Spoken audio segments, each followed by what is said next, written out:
Well, as for the Cowboys, the reason I said in the report this would be OSU's toughest test yet isn't because UCF is the best team the Cowboys have played this season. That's pretty obvious, but it was the situation.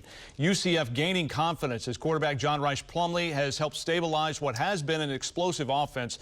The Knights having finally won a Big 12 game, even though it was at Cincinnati, and overall trending in the right direction. The Cowboys battling to overcome a Bedlam hangover, and it was UCF Space Day, and they're unbeaten in those situations. No excuses. Cowboys didn't play well.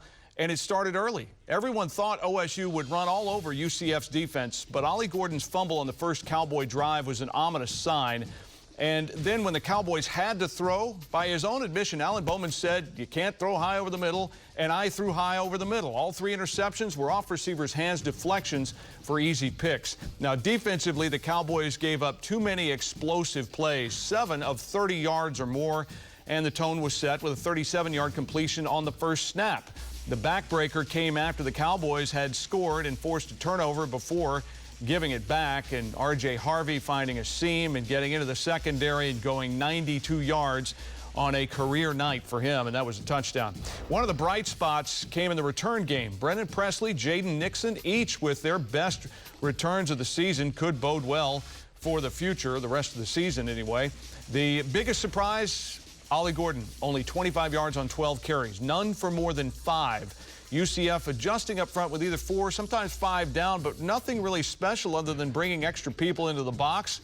Everything went UCF's way, and give them credit for it. They were aggressive on both sides of the ball and outplayed OSU. Afterward, Mike Gundy said the difference started with coaching. My honest opinion is that they coached better than us in this game. And then on the 50-50 plays, which are, passes down the side where we have a chance or they have a chance, both sides of the ball. Or we have a chance to break a tackle, or they have a chance to tackle us, or vice versa. I thought they made more 50-50 plays than we did today. And then I thought that their schemes were better.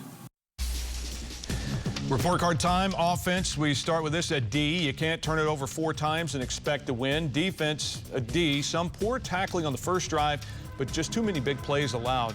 Special teams, a B. Not a major part the way the game unfolded, though, and overall it's a D. The Cowboys aren't built to play from behind, especially against an explosive offensive team, Dusty. Yeah, you're exactly right, John. And look, the old saying is true. When it rains, it pours. And boy, was it raining at times in the Sunshine State. If you would have told me Oklahoma State loses this game, I wouldn't have been shocked. But the way they lost this game, given the way they were playing, that to me was shocking. Kind of like John touched on, especially on the offensive side of the football. UCF was the 4th worst rush defense in all of college football going in, giving up 211 yards a game, and they could only muster up 52 total rushing yards on the ground. That was shocking to me, to say the least. The other reality is you cannot turn the ball over on the road. They were -3 turnover margin during the 5-game winning streak. They were +8. That is a staggering contrast when you're going to go on the road and try to win, especially against a team as explosive as UCF. And that was really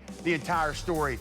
The poor tackling in the run game, and then just not getting guys on the ground in the throw game. And they've got great speed. We knew that this UCF team was explosive, but to the tune that they had, 75-yard touchdown reception, 92-yard touchdown run there by R.J. Harvey. He went for over 200 yards and 3 touchdowns. UCF offensively really had their way with Oklahoma State. We've seen this Cowboys team this year respond after South Alabama, and I can't wait to see what the response is after such a lackluster performance at UCF this past